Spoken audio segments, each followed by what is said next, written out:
Hivi huruma inalea mwana? Na ni kweli kwamba mchezo wetu wa mpira wa miguu unahitaji huruma ama unahitaji kusimamia sheria?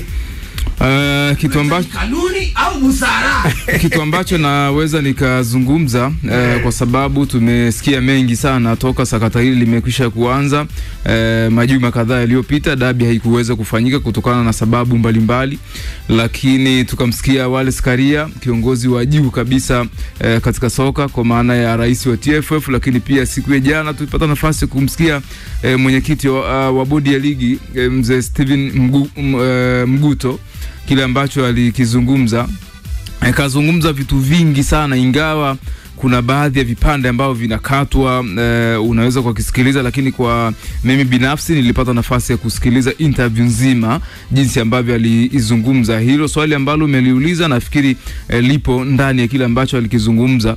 In general siwezi kuelezea A to Z kile ambacho alikizungumza, lakini kwa mujibu wa hicho ulichokizungumza Uncle BK, mimi kitu ambacho naweza nikakizungumza kupitia alichokizungumza Steven Mguto, mwenyekiti wa bodi ya ligi, naweza nikasema kwamba Simba na Yanga hazihitaji kanuni wala sheria.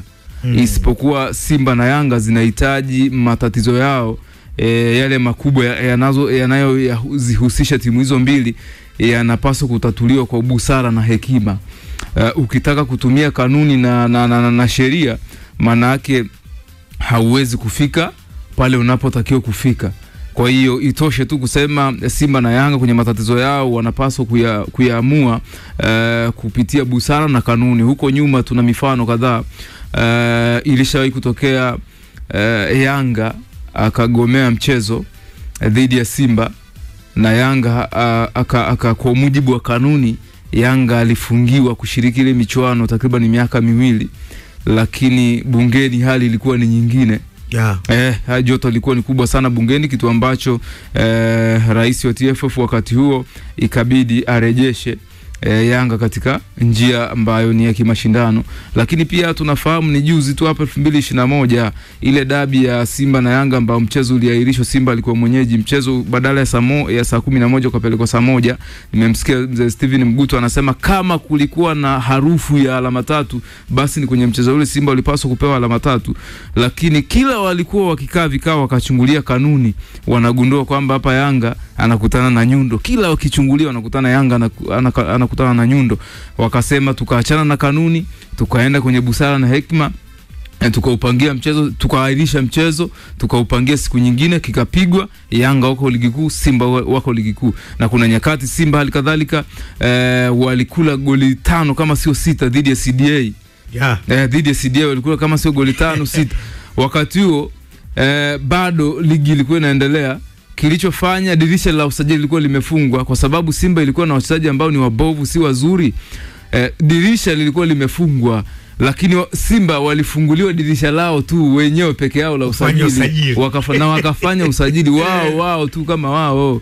Kwa hiyo na katikati ya msimu pia hizi timu zishawahi kukopeshana wachezaji. Ukumbuke mchezaji anatoka huko anaenda kucheza huko. Kwa BK mpaka sasa hivi mimi nafikiri nimeishiwa nguvu, binafsi nimeishiwa nguvu. Kwa namna nyingine namuelewa mzee Kizuguto kile ambacho alikizungumza siku ya jana. Hata kama ungekuwa ni wewe, ni zaidi ya siasa, ni zaidi ya maisha ya watu, ni zaidi ya vitu vingi kweli kweli unapozungumza Simba na Yanga. Mimi binafsi nimeishiwa nguvu kwa maana ya namna ya kulijadili hili suala, kwa sababu sisi tunajadili habari za kanuni, kumbe watu wanajadili fuara. Yes, na mpaka mwenyekiti soka inajadiliwa kwa fuara. Bodi ya ligi anafika hatua anasema likitushinda tunalipeleka serikalini. Kwa mimi niko sahihi wakati nasema hapa soka inabidi sasa lijadiliwe kwa fuara za bama, yani ile kustahamiliana. Sasa mimi nafikiri Baraka amemaliza kila kitu. Baraka Kizuguto amemaliza kila kitu, kwamba huko nyuma kuna mahala ambapo hapakuwekwa sawa, na ndio maana hivi sasa tunaona mambo yako ya namna hii. Na itoshe tu kusema kwamba busara na hekima zinapaswa kutumika ili kusudi kuweza kuliamua hili jambo, isipokuwa kwa kanuni na sheria ni kama imeonekana kuwa mimi nafikiri tusiangalie kwenye busara. Kila kitu kina miongozo yake. Hebu ifikie viongozi wabadilike. wasimame kwenye sheria ya mchezo wa mpira wa miguu. Ni ngumu BK kwa sababu kama umemsikia vizuri Kizuguto anakuambia yani mpira unaleta amani kwenye Simba na Yanga zinaleta amani kwenye nchi. Maana yake ukishusha Simba kwa wewe kusimamia kanuni, ukaishusha Yanga kwa wewe kusimamia kanuni, amani haitakuwepo kwenye nchi. Kuna mwamba mmoja mimi naamini kama angekuwa mpaka sasa hivi yupo, tungenyoka kwenye soka, kwa sababu alishasema watu ambao wanatuharibia mpira ni Simba na Yanga. Mimi natamani hizo timu zifutwe, yani sio zisiwepo kabisa yani. Sababu unashangaa kwamba timu nyingine zina uwezo, zina uwekezaji mkubwa, zinafanya vizuri, zifutwe. Bwana CAF kupitia ukurasa wao rasmi tayari wamekwisha panga tarehe. Ndio. Na mwakilishi wetu katika kombe la shirikisho barani Afrika Simba Sports, ratiba ni kama ifuatavyo. Hatua ya robo finali ya michuano hii ya CAF Confederation. Hatua hiyo ya robo finali, mchezo wa kwanza ni tarehe 2 ya mwezi wa 4 mwaka 2025 majira ya saa 1 kwa hapa nyumbani Tanzania. Mchezo unachezwa wapi? Ambao mchezo utachezwa kule Misri. Mchezo kwanza Simba anaanzia away ambapo ni tarehe 2 ya mwezi wa kwanza, wakati Yanga yeye atamenyana na Tabora nyumbani. Ingawa Tabora akizingua kanuni zinafanya kazi lakini lakini Yanga akizingua. Mchezo wa marudiano unachezwa wapi huo? Mchezo wa marudiano unachezwa katika dimba la unachezwa nyumbani.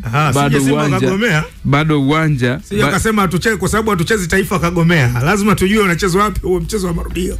Mchezo wa marudio kwa namna ilivyo ratiba, mchezo wa ugenini dhidi ya Al Masry utachezwa saa 1 za usiku kwa saa za Tanzania.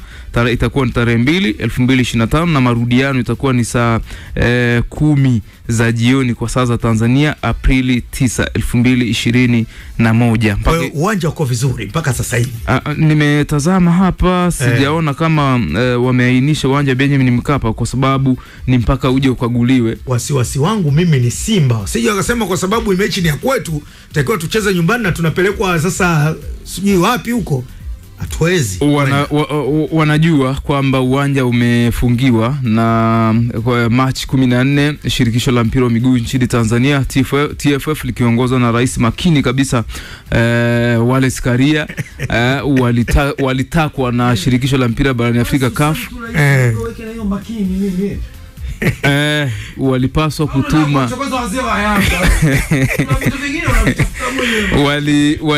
walipaswa shirikisho la mpira wa miguu Tanzania lilipaswa kutuma uwanja ambao watautumia Simba mchezo wa marejano dhidi ya Al Masry kombe la shirikisho barani Afrika kufika March 14. Ilikuwa mwisho ni March 14, wameshautuma lakini hauko public. Nafikiri tutajua siku za hivi karibuni tutajua, lakini Simba wanaweza wakasaidiana na mamlaka ya uwanja wa Benjamin Mkapa wakaona pamoja na TFF wakaona namna gani ambavyo watawahi huu mchezo waweze kucheza Benjamin Mkapa, kwa sababu ukiangalia Machi 20 watakuja kukagua tena CAF uwanja wa Benjamin Mkapa na mchezo wa marudiano tumeshaguliwa ni April 9. Kwa hiyo inawezekana ukakaguliwa uwanja wa Benjamin Mkapa na ukakutwa una sifa na Simba wakarejea katika uwanja wa Benjamin Mkapa. Wanionavyo mimi huu mchezo utachezwa kwa Mkapa, haijalishi hiyo ni CAF kaka. Hiyo CAF unasema tunatumia fuara. Sasa fuara ni nyumbani. Sasa si kwetu, basi unakuja kwetu. Isipokuwa ninachokiona ni kwa sababu Machi 20 uwanja unakuja kukaguliwa. Itapigwa hapa ambapo tunazungumza leo. Lakini Simba nyumbani anauhitaji uwanja Aprili 9. Bwana nikakwambia. Kwa ukikidhi leo maana yake 9 unatumika. Usipokidhi leo 9 hautumiki. Msemaji ashasema bwana uwanja uko vizuri waje. Hapo cha msingi ni kwamba Simba wakihamishiwa nchi wasiende kama kawaida yao. Sawa, tusonge mbele bwana, tuangalie weza kimeona Al Mohamed. Na kikosi cha Yanga kimerejea mazoezini na nafikiri kesho kitaianza safari na kitatua hapa mjini Dodoma kwa ajili ya kuelekea pale Singida kucheza mchezo wa kirafiki wa kuzindua ule uwanja Airtel Stadium, uwanja wa Singida Black Star ambao nafikiri ni Machi 23 Ndio, yes, ndo uwanja huo unaenda kufanywa uzinduzi, na Yanga ni miongoni mwa washereheshaji ambao ni wageni ambao watafika pale kwa ajili ya kusherehesha. Lakini mara baada ya hapo kikosi kitarejea jijini Dar es Salaam kwa ajili ya kujiandaa na mchezo wa April mosi, kwa maana tarehe 1 mwezi wa 4 dhidi ya Tabora United. Na kwa hivi sasa mchezo utakuwa pale mjini Tabora. Christina Mwagala anatamba kweli kweli, anasema mchezo ule uliopita walicheza CCM Jamhuri hapa mkoani Dodoma na Yanga nafikiri alishinda goli 1-0 dhidi ya Tabora United, lakini this time around Yanga walifungwa, lakini Tabora walikuwa wanatamani wakawafunge tena Yanga katika uwanja wao nyumbani. Ulivyofungiwa Dibal Al Hassan Mwinyi ni kama wakawa disappointed, lakini wamepambana kupitia kwa mamlaka ya uwanja.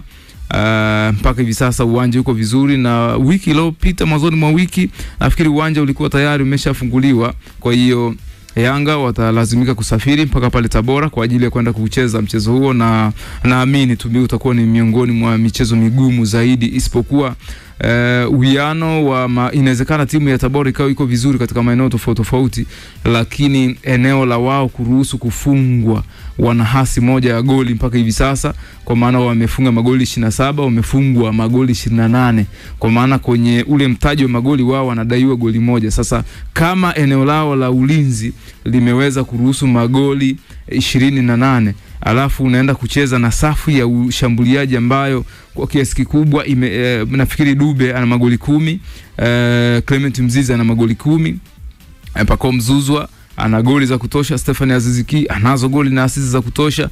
Unaweza kaona uwezekano wa kuruhusu goli Tabora ni mkubwa sana, kwa sababu ya wao kutokuwa wazuri katika eneo lao la kiulinzi, lakini kwa sababu ya Yanga kuwa vizuri katika hilo eneo la kuscore. Bila kujali Yanga nao wanaruhusu, lakini Yanga mpaka hivi sasa wameruhusu magoli 9 peke yake dhidi ya Tabora ambao wameruhusu magoli 28. Lakini hata ukiangalia safu ya ushambuliaji, yes, Ofen Chikola anafanya kazi nzuri sana, Heriti ya Beneza Makambo anafanya kazi nzuri sana, isipokuwa kuna mtu mmoja wanaenda kumiss huduma yake mpaka hivi sasa, Yakuba Sonye, ambaye majeraha yanamsumbua nafikiri tangu yuko Young Africans, na ndio sababu pia kuachana na klabu ya Yanga mpaka hivi sasa hayuko nchini, yuko anaendelea kufanyia matibabu. Kwa Tabora kipo ambacho kimepungua katika eneo lao la kiulizi, lakini hata wale watu ambao wanaunda hayo mashambulizi kwa uzuri kabisa, mmoja anakosekana, lakini kwa Yanga sioni kama wakiwa na excuse. Mimi niwaambie Tabora wasishi kimazoea na wajipange kisaikolojia katika mechi ya marudiano, japokuwa wanacheza kwao lakini haiwapi kiburi na jeuri ya kusema kwamba wanaenda kushinda tena. Uko sahihi. Yanga itabaki kuwa Yanga, Tabora itabaki kuwa Tabora. Unajua kuna wakati hata Mende anaweza kaangusha kabati, inategemea ile kabati ilikuwaje, naweza kali liwe kwa upande. Kwa hiyo wakae kwa kutulia, wasimalize maneno. Yes. Kwa hiyo malize ndakalipiga wimbo wa mzee Busara hapa, wa mzee wangu mzee Mguto. Timu ya taifa Tanzania Taifa Stars muda na wakati wote itaianza safari. Mpaka hivi sasa wako pale Mkokwani na wanajiandaa na mchezo huo. Nafikiri kati ya leo ama kesho wataanza safari kuelekea pale nchini Morocco kwa ajili ya kucheza mchezo huo, na captain msaidizi kwa maana ya Simon Msuva siku ya jana nimemsikia amezungumza maandalizi jinsi yalivyo na uonaji wa mchezo, lakini pia kocha mkuu Hemedi Suleiman Morocco naye pia amezungumza, wanatambua umuhimu wa mchezo huo, lakini kikubwa zaidi yeye amekiandaa kikosi chake kwenda kukabiliana na timu ya taifa ya Morocco. Na siku ya jana pia michuano ya kufuzu kombe la dunia 2026 kwa timu mbalimbali za taifa ulianza, na hii leo pia zitaendelea, na nimeona Cameroon hawajaanza vizuri, lakini nimeona Madagascar wameanza vizuri dhidi ya Central Africa Republic, wameshinda magoli 3-1. Kwa hiyo nafikiri michuano ina chachu michuano hii ina chachu kubwa sana, lakini hii leo pia ratiba ipo, mechi zipo nyingi sana. Nafikiri baadaye ndani ya Sports Junction tutapata nafasi nzuri ya kuweza kujadili. Kwa hivi sasa ndiyo story ya mjini, yani ukiachana na huko Bongoland Tanzania, tuna ile dabi ya Kariakoo, tuna dabi ya Yanga na Kizuguto, dabi ya Yanga na TFF, tuna dabi ya Yanga. Simba ni kama hawamo kabisa kwenye hili sakata, lakini barani Afrika kwa hivi sasa ni michuano kufuzu kombe la dunia 2026. Ya, sio faka naona Alilu Sisa amempa shavu Dabo. Alilu Sisa. Amempa shavu Dabo. Sawa. Wakati huo muda wetu tunakuwa tukimbia sana. Kuna kijana wa miaka 32 ametundika daruga. Kijana huyo. Emmanuel Okwi. Kuna ingieni zamani kidogo ingieni. Kuna miaka ya unajua sura yake hii 32 kwa Afrika kuna miaka ya nyumbani na kuna miaka ya mpira. Na ndio maana unaona wachezaji wetu wengi wanaenda kufanya trial. Sasa makocha wa viungo anaweza kukuambia kuna zoezi anaweza akakupa akajua hii miaka ya nyumbani sio mpira. Hii miaka ya mpira sio maji jioni arudi. Yaani wewe siku wetu unasema miaka 18 ukifika unapeana ile mazoezi ya miaka 18. Miaka 18. Mzee kalia kwenye dishi. Msuli aukai. Kalia dishi. Au unaambiwa ufanye hivi mguu ukunji. Unawekewa dishi unaambiwa kalia dishi inuka.